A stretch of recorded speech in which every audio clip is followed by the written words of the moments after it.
नमो बुद्धाय friends. आज मैं reasoning का एक टॉपिक स्टार्ट करने जा रहा हूँ जिसका नाम है ब्लड रिलेशन। अब देखिए, बात समझते हैं कि ब्लड रिलेशन आगे होता क्या। वे संबंध जो आपकी ब्लड से जुड़े हुए हैं, जैसे संबंध कौन कौन से जुड़े होते हैं, जैसे कि आपके पापा हुए, मम्मी हुए, भाई हुए, बहन हुए, बुआ हुई, चाची हुई, मामा वगैरह, ये सब क्या होते हैं, ब्लड रिलेशन, यानी कि ये ब्लड से ही जुड़े होते हैं। ठीक है, तो कुल मिला के हमारे जितने भी रिलेशन की बात करेगा उनमें कुछ कहेगा, यानी ठीक है। तो जो इसमें जो की पॉइंट होते हैं उनको हम समझेंगे पहले। ठीक है, कि हमारे जो साइन होते हैं उनको समझ लेते हैं कि सबसे पहले हमारी किसी भी रिलेशन में दो लोग होते हैं, एक होता है मेल, दूसरी होती है फीमेल। ठीक है, होते तो तीन भी है लेकिन यहाँ पर हम लोग दो ही लोग लेंगे। ठीक है, तो मेल की बात करेंगे तो इसके लिए पहले साइन बनाया है कि अगर जहाँ पे मुझे पता चल जाता हाँ ये मेल है या फीमेल है तो इसके लिए कौन सा साइन यूज़ करते हैं। जैसे कि देखो, मैंने क्या किया है, मेल के लिए मैंने स्क्वायर बॉक्स बना दिया है, यानी कि कोई भी व्यक्ति पता चलता है तो हम उसको स्क्वायर बॉक्स के अंदर बंद कर देते हैं। दूसरे फीमेल को हम लोग क्या करते हैं, सर्कल बॉक्स के अंदर बंद कर देते हैं। ठीक है, अब समझिएगा, जैसे कि मैंने इसको ऐसा क्यों कहा, क्योंकि आप लोग क्या करते थे कि प्लस माइनस कर देते थे। जैसे मेल हुआ प्लस कर दिया, फीमेल हुई तो माइनस कर दिया। कर ये अच्छी बात है लेकिन ऐसा मत कीजिएगा। मुझे क्या करना है, स्क्वायर बॉक्स के अंदर मैंने इसलिए बंद किया है क्योंकि मेल कैसा होता है, हट्टा कट्टा जवान होता है, तंदुरुस्त होता है, हमारी तरह होता है, तो इसलिए मैंने इसको स्क्वायर के बॉक्स के अंदर बंद किया। फीमेल कैसी होती है, बेचारी सुंदर सी होती है, गोल मटोल होती है, इसलिए मैंने इसको सर्कल बॉक्स के अंदर बंद किया। चलिए इतनी तो बात करें। अब देखिए, किसी भी रिलेशन में एक जनरेशन टाइप रिलेशन होती है। ठीक है, कोई भी संबंध होता है कैसे होता है, जनरेशन, यानी कि पीढ़ियों में बटा हुआ होता है।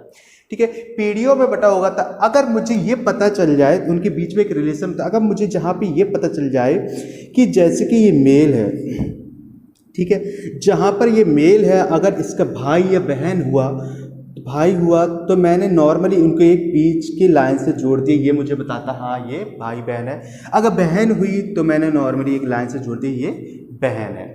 लेकिन जहाँ पे मुझे पता चल जाए कि ये हस्बैंड वाइफ है, जहाँ पे मुझे पता चल जाए ये हस्बैंड वाइफ है, तो देखो एक बात समझिए, शादी के टाइम हस्बैंड वाइफ के बीच में गठबंधन होता है, तो इसीलिए हमें जहाँ पे ये पता चल जाए कि ये हस्बैंड वाइफ हैं तो वहाँ पे हम लोग क्या करेंगे, इनके बीच में एक गांठ लगा देंगे। ये डिनोट कर देगा हाँ ये रिलेशन हमारा हस्बैंड वाइफ का है, और ये निकालने में बहुत ज़्यादा आसानी होती है। चलिए ठीक है, अब बात करते हैं कि हम ब्लड रिलेशन की। तो देखिए, ब्लड रिलेशन क्या होते हैं, तीन टाइप के होते हैं। सबसे फर्स्ट टाइप कौन सा होता है, आपकी पजल टाइप होता है जिसको पहेली नुमा बोलते हैं। दूसरा क्या होता है, इंगित यानी इंडिकेट टाइप होता है जिसको हम लोग क्या बोलते हैं, इंगित प्रकार बोलते हैं। तीसरा कौन सा होता है, कोडिंग टाइप होता है जिसको हम लोग कूट प्रकार बोलते हैं। ठीक है, इतना बात समझ में आ गया ना। अब फर्स्ट टाइप में जो क्वेश्चन बनेंगे वो दो तरीके से होंगे, एक तो नॉर्मल पजल होगा और दूसरा कौन सा होगा, प्रोफेशन, मतलब एक पजल के साथ साथ उसका ऑक्यूपेशन या व्यवसाय भी दे देगा, हाँ ये करता है, ये इसकी मामा है तो ये करता है, ऐसे होते हैं। इसके अलावा भी कुछ की पॉइंट होते हैं, जरा उनको समझिए। किसी भी पजल में दो कैंडिडेट होते हैं, जैसे हमने क्या कर लिया, किसी भी पजल में दो कैंडिडेट होते हैं, एक होता है ए और एक होता है, हमने बी को मान लिया, एक ए को मान लिया, एक बी को मान लिया।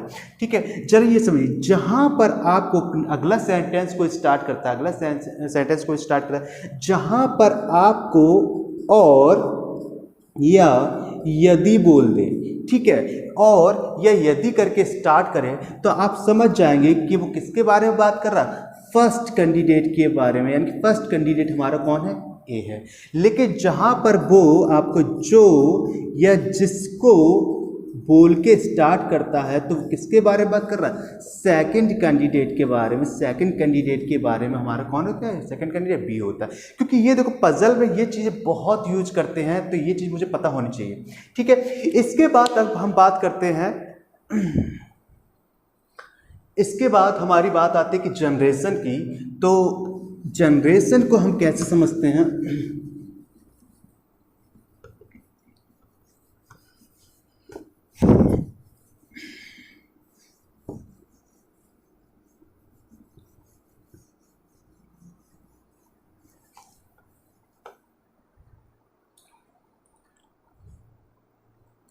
वीडियो चल रही थी। अब जनरेशन में बात करेंगे तो देखो, किसी भी जनरेशन का, जैसे कि हमारा रिलेशन होता है, हमारा जो सेंट्रल पॉइंट होता है, सेंट्रल पार्ट क्या होता है हमारे, वो कौन होते हैं, माता और पिता। ठीक है, ये है हमारे फादर और ये कौन है, मदर। ठीक है, ये हमको पता होगा कि ये है हमारी फादर और ये कौन है, माता जी हो जाती हैं। अब इनसे ऊपर चलते हैं, इनके रिलेशन में देखते हैं, पापा के ऊपर चलते हैं तो हमारे पापा के पास कौन आते हैं, दादा और दादी। ठीक है, ये कौन आते हैं हमारे, इनके रिलेशन, इनके ऊपर जो जनरेशन में आते हैं वो कौन होते हैं, हमारे दादा और दादी, यानी कि ग्रैंड फादर और ग्रैंड मदर। ठीक है, और अगर इससे ऊपर चलते हैं तो हमारी क्या है, ये भी हमारे क्या होते हैं, ग्रैंड फादर और ग्रैंड मदर ही होते हैं। लेकिन पापा की साइड के आते जितने भी रिलेशन, उनको हम लोग क्या बोलते हैं, paternal grand father grand mother बोलते हैं। और मम्मी के साइड जितने भी रिलेशन वाले होते हैं उनको हम लोग क्या बोलते हैं, मैटरनल ग्रैंड फादर और ग्रैंड मदर। ठीक है, हिंदी में तो आपको पता ही होता है कि नाना नानी, दादा दादी, चाचा चाची। ठीक है, ये तो है। तो ये जो रिलेशन, ये जो जनरेशन, ये किस जनरेशन की बात कर रहा, फर्स्ट जनरेशन की बात है। ये कौन सा जनरेशन है, फर्स्ट जनरेशन की बात करेगा। ठीक है, उसके बाद हमारे जो माता पिता हैं, माता पिता के साथ अगर ये आ गए हैं, इनके भाई आ सकते हैं, इनकी बहनें भी आ सकती हैं, और इनकी हमारी ये तो हमारे चाचा हो गए, ये हमारी बुआ चाची जो भी कुछ हो सकती हैं। यहाँ पर इनके इस लेवल में बात करेंगे तो हमारी ये मौसी आ जाती हैं, हमारी ये मामा जी वगैरह आ जाते हैं, इनको भी हम अंकल बोलते हैं, इनको भी अंकल आंटी बोलते हैं। तो ये कौन सी हमेशा हमारी एक सेकंड जनरेशन की बात करेगा। ये कौन सी जनरेशन है, सेकंड जनरेशन की है। अब यहाँ पर आते हैं तो मैं हूँ और मेरी सिस्टर है, या फिर ये मैं हूँ और ये मेरी सिस्टर है। ठीक है, ये मैं हूँ और ये मेरी सिस्टर है, तो ये कौन सा जनरेशन होता है, थर्ड जनरेशन की बात करेगा। तो कोई भी हमें क्या करना है, कोई भी हमें क्या करना है, कैसा भी कभी भी कोई भी फिगर बनाएंगे, लेकिन हमेशा हम ध्यान देंगे जो भी फिगर बनाएंगे ब्लड रिलेशन के लिए एक ट्री नुमा बनाएंगे ना। ठीक है, जैसे ट्री में क्या होती है, आपकी रूट होती है, उसके बाद आपकी स्टेम और फिर इसके बाद ब्रांचेस में बढ़ जाती हैं। तो उससे, और दूसरी बात हमको ये ध्यान रखना है, जो जिस लेवल का है, यानी कि जो जिस जनरेशन में है हमें वहीं पर सेट करना है, उसकी आगे सेट करना है। तो इससे हम लोगों को निकालने में बहुत ज़्यादा आसानी होगी। ठीक है, चलिए अब बात करते हैं, चलिए ठीक है, अब बात करते हैं हम फर्स्ट। चलिए अब हम बात करते हैं फर्स्ट टाइप की। तो मैंने फर्स्ट टाइप आपको बता दिया। फर्स्ट टाइप हमारा कौन सा होता है,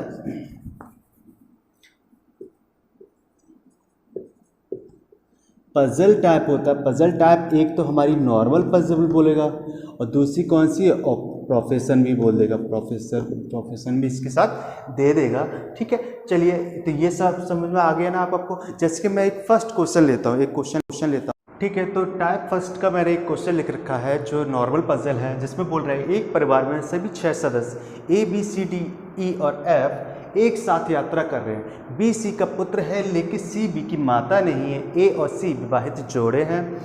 E C का भाई है, D A की पुत्री है, F B की बहन है।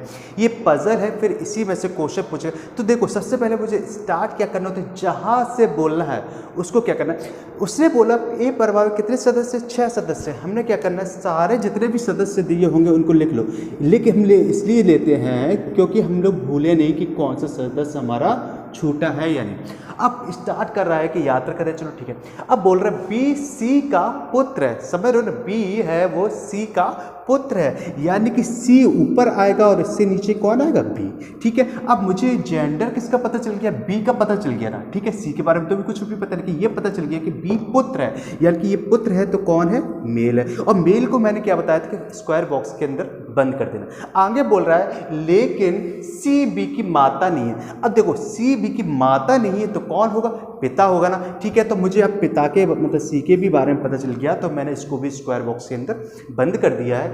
आगे बोल रहा है ए और सी विवाहित जोड़े हैं। अब देखो एक बात बताओ, सी और ए विवाहित जोड़े हैं, ठीक है मैंने समझ लिया है।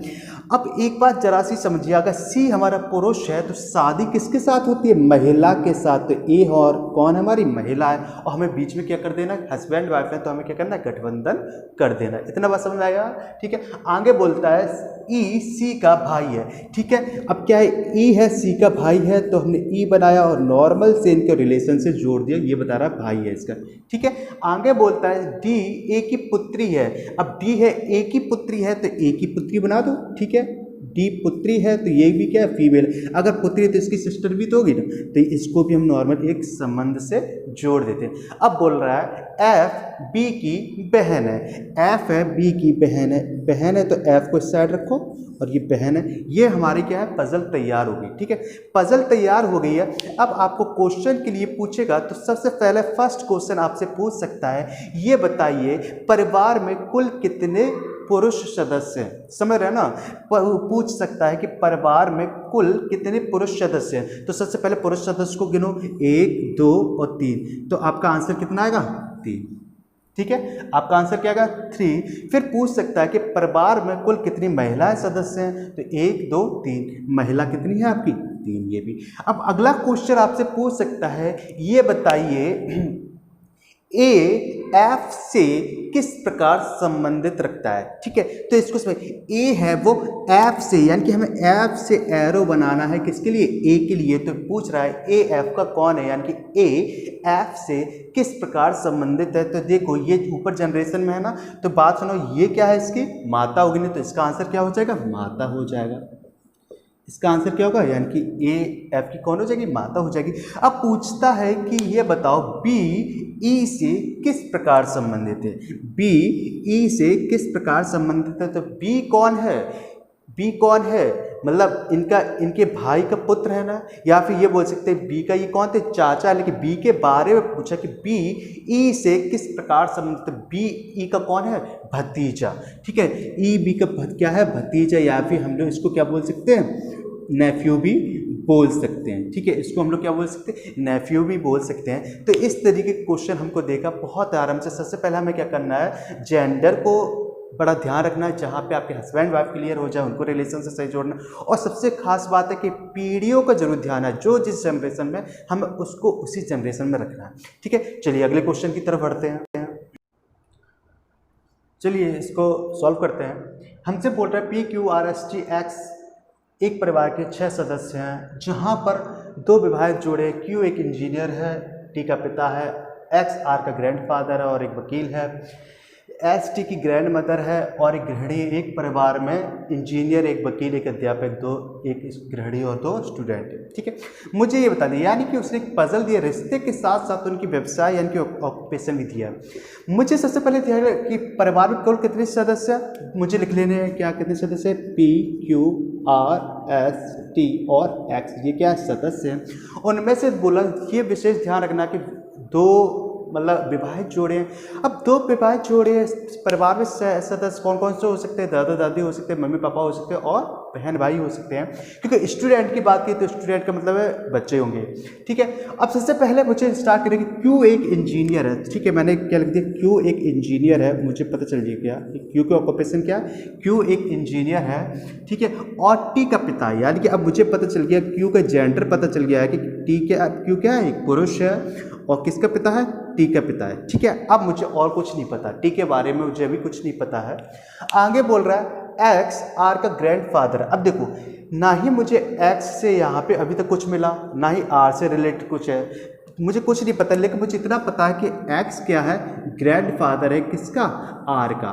ठीक है, तो ग्रैंडफादर बनने के लिए इनके फादर बनने पड़ेंगे, तभी तो आर आएगा। ठीक है, मुझे इतना पता। अब मुझे आर के बारे में कुछ भी नहीं पता है।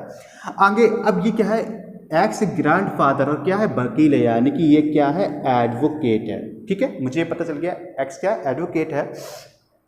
आगे बात करता है कि एस टी की ग्रैंड मदर है। अब एक बात समझो कि एस क्या है, टी की ग्रैंड मदर है ना, एस क्या है, टी की ग्रैंड मदर है। तो ग्रैंड मदर बनने के लिए इनके पिताजी की माता ही तो होंगी, इनके पिताजी की माता ही तो होंगी। तो ये कौन है, एस है, और ये क्या है, एक गृहिणी है, यानी कि ये कौन है, हाउस वाइफ है।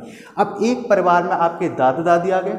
ठीक है, परिवार में क्या आ गए, दादा दादी आ गए। ठीक है, तो जब इनका हस्बैंड वाइफ का रिलेशन पता चल गया तो ये हमारे कौन हो जाएंगे, हम ऐसे गठबंधन लगा देंगे। अब बच्चे हमारे इसमें क्या बचा, सारे हो गए, एक कौन बचा, पी तो बचा है। तो पी यानी कि इधर फादर इनकी ये हो जाएगी, इधर कौन हो जाएगी, इनकी मदर हो जाएंगी। ठीक है, इनको भी हम गठबंधन से जोड़ देंगे। अब टी के बारे में मुझे कहीं पे कुछ भी नहीं बताया गया, बस इतना बताया गया कि एक परिवार में एक इंजीनियर, ठीक है, एक इंजीनियर हो गए, एक वकील हो गए, एक गृहिणी होगी और एक अध्यापक। अब एक बात समझो, ऐसा तो नहीं हो सकता है कि बच्चे अध्यापक हो और मम्मी स्टूडेंट हो, ऐसा तो नहीं हो सकता ना। तो बच्चे क्या होंगे, स्टूडेंट होंगे और मम्मी बची हुई ऑक्यूपेशन इनका क्या होगा, टीचर होंगी। तो इनकी ये टीचर ये क्लियर हो गए हैं।